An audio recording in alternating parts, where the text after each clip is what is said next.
Hey everybody, welcome back to Sama Sisters Against Mental Abuse.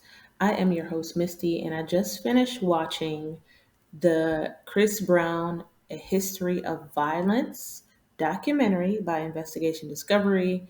I also found out that it was from the same creators that did Quiet on Set, where they exposed all of those scandals with Nickelodeon and stuff. So I kind of already knew it was going to be heavy and emotional. But I mean, before I could even get to watch it. I watched the documentary and the comment section made me sick. There were so many comments that were saying, "Oh, I don't believe it. I hope Chris Brown sues. You can never make us hate him. We're going to stand for him." Just ridiculous stuff. And of course, a lot of those comments came from black women. Now, let me just start out by saying this was not like a documentary that was a hit piece. Okay, so all of those comments saying, "Well, y'all just trying to bring a black man down," it wasn't even like that. I appreciate this documentary for being so victim oriented. There was a lot of data, there was a lot of information. Like it almost felt like it no, I'm not gonna even say almost, but I feel like without a doubt this was made for black women specifically. Not only did we have like so many black women experts. Like there were black women officers, lawyers, psychologists. I mean, they had one psychologist, her name was Dr. Carolyn West. This woman is a professor of psychology and her research focuses on like sexual violence and domestic violence and black women. So you know this was something for us specifically. It was framed in a very gentle way. And that's why I'm going to tell you, I really think that Black women need to sit down and watch this. Watch it with an open mind, watch it with your defenses down, just watch it and listen because it's not just about Chris Brown, it's about the cycle of violence, it's about how many times these things happen. So it's very educational. It's not just Chris Brown sucks. I mean, which y'all know I hate Chris Brown, so that's what it was for me. But just hearing all these black women speak and seeing them be involved, it was really, really important. So that's what I wanted to start off by saying. Like, this is something that pretty much was for us. It was by us because who do we see protecting these abusers the most? The people that I see protecting R. Kelly and Bill Cosby and Chris Brown the most are black women constantly. And we need to stop. Now, I'm going to talk about Dr. Carolyn West quite a bit because she brought up so many important points. First off, she was fair. She did try to unpack Chris Brown's situation, how he watched his mother be abused when he was growing up. And she also talked about how Rihanna's father also abused her mother. I guess I'm going to say allegedly here.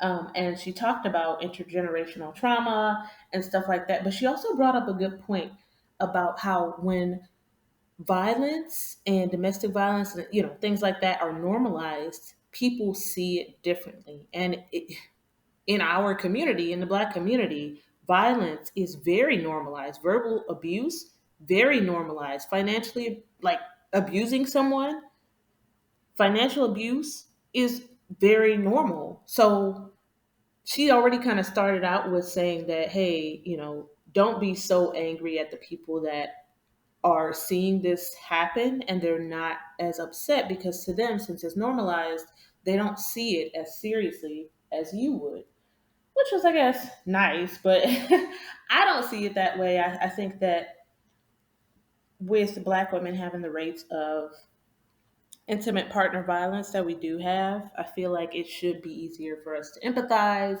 and to understand. But so I'll be the first to admit, with the Rihanna situation, I did not completely remember. I don't even know if I knew all of the details. I did not know that he was punching her while he was driving. I did not know that he put her in a chokehold and she could not breathe. I didn't know she was screaming for help. I didn't know that he told her he was going to take her life and he was going to beat the, shit out of her when they got home. I did not remember that. And I feel like a lot of people also forgot that. It seems like throughout this documentary, when people were talking about the situation, there were multiple times where people said, "Well, I didn't even think about Rihanna. I didn't even think about that." Like, can you imagine? Like, This woman, we all saw the photos, right? A lot of people saw the photos. They were leaked, so they didn't show them in this documentary, but multiple people still worked with Chris Brown, still did things with Chris Brown, and they would say, "Oh, well, we didn't even think about Rihanna." Like it was like him being abusive did not matter. So you went and put yourself in that same situation because I guess her credibility was not important. Which brings me to Carucci. Carucci started dating him, and Chris Brown started cheating on her with Rihanna. I guess Rihanna was like, "Nah, I'm not doing this," and she left. But I, he ultimately had a baby while he was with Carucci. And then after she, broke up with him, he started following her, stalking her. There's video evidence of that. I mean, this is undeniable. Like, if you get a restraining order granted, it's for a reason, right? And I also want to go back to something else that nobody ever talks about. Nobody ever talks about how after the situation with Rihanna, he did check himself into rehab, probably under the advice of one of his PR people, but he went into rehab, right? But he wanted to leave early, and his mother did not want him to. And they said he threw a brick through her window. So, I mean, if he's already being threatening and menacing to his mother like that, there's no hope for anybody else. Now, given they do cover that he was diagnosed with bipolar personality disorder and PTSD, but again, we're in a space where we're finally learning more about mental health and stuff like that. And there are so many people that have bipolar personality disorder and who have PTSD, and they are not lashing out like this. Like, there are people that manage it. So, why this is not an excuse to me. But after that, you see throughout this documentary, they kind of have in the background, like, why is this guy getting so many chances? Because that's what I want to know. I always wonder, like, why is Chris Brown always given an opportunity? Why is he always, like, no matter what he do, he could literally do anything, and you still have people in the comment section saying, "No, I don't believe it. No, you can never make me hate him." You still have black women in particular, the biggest defenders of him, still paying thousands of dollars for a picture with him. So in the back of this documentary, they are pretty much posing the question of who is responsible for propping him back up. And I have the answer because they blame the industry. It's not the industry, it's the black community. Because when that situation happened with Rihanna, he was blackballed essentially. He lost sponsorships and all this other stuff that he had going. BET, yes, Black Entertainment Television, was the one that brought him back to do a Michael Jackson tribute. And then, of course, he milked it. He cried during the performance. And then after that, I don't know. I've talked about this before in other videos, but Rihanna got back with him at that point, and I wonder if she was feeling the pressure. Because I also remember back then, people were making jokes about him hurting her and attacking her, which that's disgusting, but that's a whole nother thing. Then we start to see in this documentary how they point out, oh my gosh, they're low key like giving black women in particular, and whoever views this, they're giving them so many different traits of abusers. They talk about how this man weaponizes his social medias, his social media and his fan base. So one lady said that he attacked her because she brought her phone out, and he got on social media and started trashing her. Another woman that accused him of assaulting her, he got on social media, and this lady had the charges dropped against him, against Chris Brown, because his fans were tracking her down. So, like, that's what I want people to see, like, especially black women, because I'm speaking to black women right now.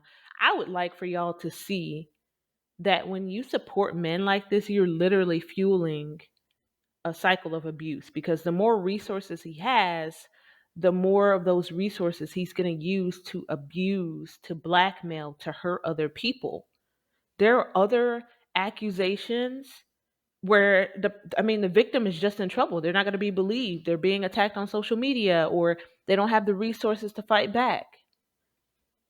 And so when you support him and give him $1,000 for a picture and doing all this stuff, you're helping him to do more of this. And it's disgusting.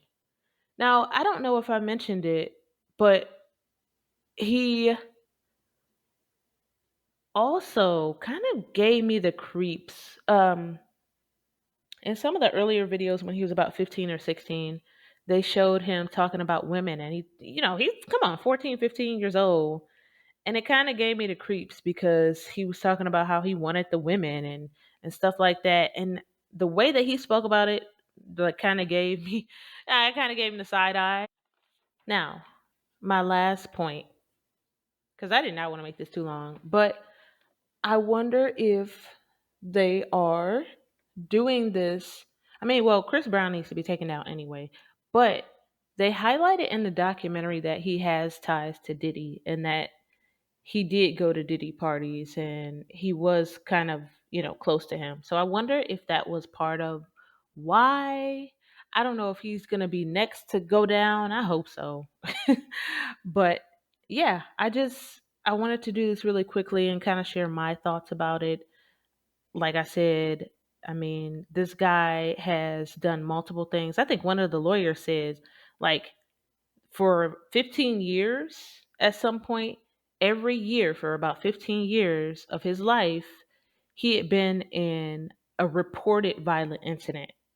So, I mean, even if you don't believe some of these things, all of this is not made up. Like I said before, and I want black women to watch this documentary again. I urge you to watch it because we the ones that are defending him, yet we the ones that are dealing the most with being victimized, and it's not making sense to me. When you don't hold these kinds of people accountable, you're helping to fuel that. So thanks again. Let me know your thoughts on this documentary. If you decide to watch it, if you don't, let me know why. And if you did watch it, please tell me what you thought. I would love to hear your thoughts too. Thank you.